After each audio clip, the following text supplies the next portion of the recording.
ഞാനിന്ന് വളരെ ഹാപ്പിയാണ്. കാരണം എന്തെന്ന് വെച്ചാൽ ഒരു വർഷത്തിന് മുമ്പ് എൻ്റെ മെൻറ്ററിങ് എടുത്ത ഒരു കുട്ടി, ഒരു 10ാം ക്ലാസ് കഴിഞ്ഞ് വിദ്യാഭ്യാസം പാതി വഴിയിൽ മുടങ്ങിയ ഒരു കുട്ടി ഡ്രഗ് അഡിക്ഷനിൽ ഒരു ഡ്രഗ് മാഫിയയിൽ പോയി കുടുങ്ങുകയും അത് കേസാക്കുകയും പിന്നെ അതിൽ നിന്നും മുമ്പോട്ടേക്ക് അതില്ലാതെ ജീവിക്കാൻ പറ്റാത്തൊരു സിറ്റുവേഷനിൽ എന്നെ കാണാൻ വന്നിരുന്നു അമ്മയുമായിട്ട്. അമ്മയും മകനും വല്ലാത്ത സങ്കടത്തിൽ കരയുകയാണ്.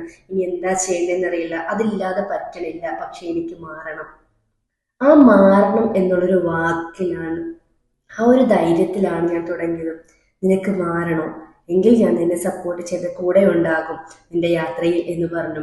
ആ കിട്ടിയ കോൺഫിഡൻസിൽ ആ കുട്ടി ഞാൻ പറഞ്ഞതെല്ലാം ഫോളോ ചെയ്യുകയും ഈ ഒരു വർഷത്തിന് ശേഷം ഞാൻ വിളിച്ചപ്പോൾ വല്ലാത്ത സന്തോഷത്തിലാണ്. +2 എഴുതിയെടുത്തു. ഇനി അടുത്ത കോഴ്സിലേക്ക് ജോയിൻ ചെയ്യാൻ വേണ്ടിയിട്ട് ട്രൈ ചെയ്തുകൊണ്ടിരിക്കുകയാണ്. വേറെ എന്തെങ്കിലും പഠിച്ചിട്ട് ജോലി ചെയ്യുന്നതായിരിക്കും ബെറ്റർ എന്ന് എനിക്ക് തോന്നുന്നുണ്ട് എന്നുള്ളൊരു സംസാരത്തിലുള്ള ചേഞ്ചസ്. അതുപോലെ തന്നെ ഞാൻ വിളിച്ചപ്പോഴുണ്ടായ ആ കുട്ടിയുടെ സന്തോഷം, ഡോക്ടർ ഒന്ന് വിളിച്ചല്ലോ, എനിക്ക് ഒരുപാട് സന്തോഷമുണ്ട് എൻ്റെ കാര്യം അറിയാൻ വിളിച്ചതിൽ. അതുപോലെ തന്നെ അടുത്ത സ്റ്റെപ്പ്, ലൈഫിൽ അടുത്ത് എന്ത് ചെയ്യണം എന്നുള്ളൊരു തീരുമാനം, ആ ഒരു കോൺഫിഡൻസ് അതിനുണ്ടെന്ന് മനസ്സിലാക്കിയപ്പോഴുള്ള എൻ്റെ ഒരു സന്തോഷം എന്ന് വെച്ചാൽ അതിരറ്റതാണ്. അപ്പം നമ്മൾക്ക് ലൈഫിൽ ആരെയും ചേഞ്ച് ചെയ്യാൻ കഴിയില്ല, പക്ഷേ ചേഞ്ച് ചെയ്യണം എന്ന ആഗ്രഹമുള്ള ഒരാൾ വരികയാണെങ്കിൽ തീർച്ചയായിട്ടും അവരെ ചേഞ്ച് ആകാൻ സപ്പോർട്ട് ചെയ്യുന്നതായിരിക്കും.